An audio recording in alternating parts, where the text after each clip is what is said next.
The Trump administration is stuck between a rock and a hard place as a deadline approaches for Texas and 9 other states to file suit against the Deferred Action for Childhood Arrivals DACA program. Neither the White House nor the Justice Department have said whether they'll defend the Obama-era program that's set to be challenged in court unless the administration rescinds it by Sept.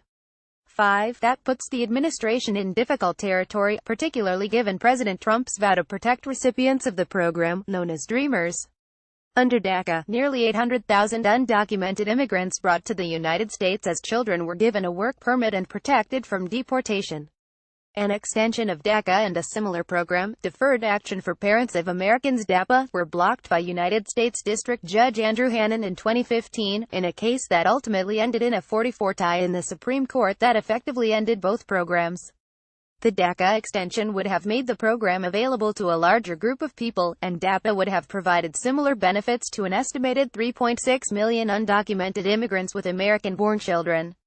The suit centered on the ability of states to provide driver's licenses to program beneficiaries, arguing it would be too burdensome for states.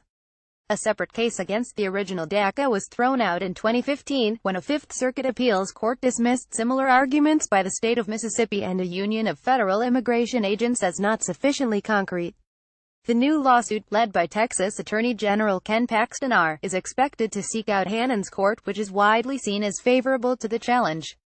Trump campaigned against DACA, but he has gone on record saying he would treat Dreamers with heart. Attorney General Jeff Sessions Biden endorses them in Alabama Senate primary. New poll shows more leading in Alabama special election primary. Senate primaries. How far will Trump go for revenge? Moore and White House advisor Stephen Miller are seen as internal opponents of extending benefits to any class of undocumented immigrants, while several officials, starting with Trump and White House Chief of Staff John Kelly, have voiced sympathy for Dreamers. The administration's view of the program's legal standing is suspect. In a press conference on a separate immigration bill last week, Miller wouldn't say whether the White House would defend DACA. "Well, we are not going to make an announcement on that today because there is ongoing litigation, and DOJ and DHS are reviewing that," Miller said in response to a question from The Hill.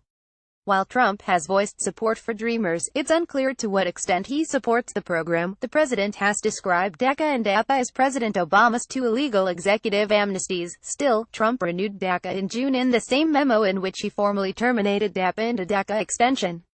Both DAPA and the extension had previously been blocked by courts, so their official termination had no real-world effects on individual immigrants.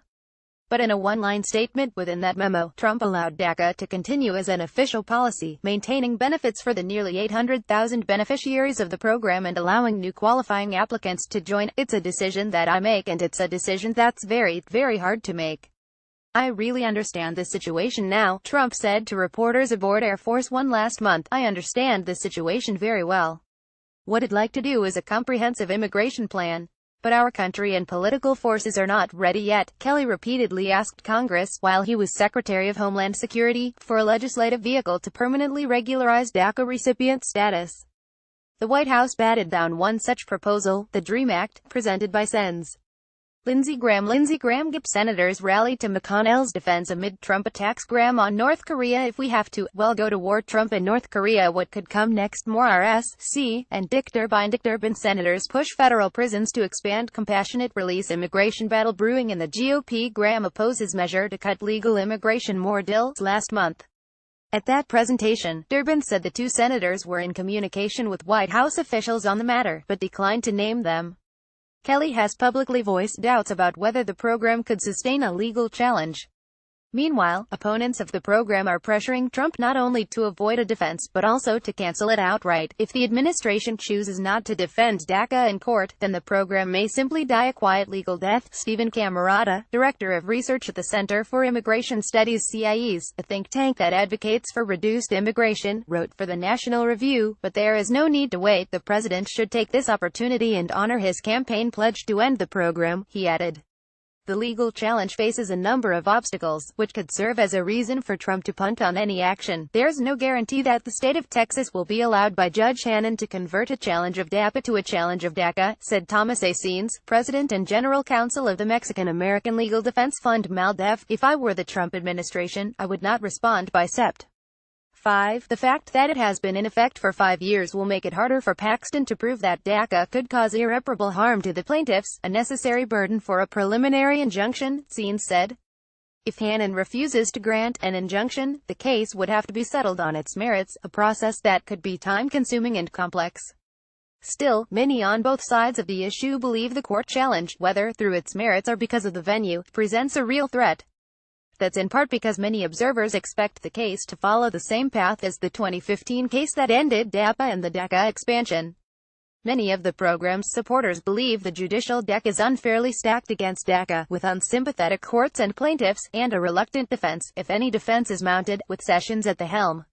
The program's opponents see the program as an exemplary case of executive overreach, by unilaterally issuing work permits and deportation relief to a large class of illegal immigrants. President Obama effectively rewrote immigration law, Camerata wrote. But the impending court challenge has fewer supporters than the 2015 case, suggesting some attorneys general see a closer parallel with the case that originally upheld DACA. Of the 26 states that signed on against DAPA, only 10 are supporting Paxton's suit. And administration officials' reluctance to speak out against the program has emboldened its supporters, who believe they can make their case with so far silent allies within the Trump administration.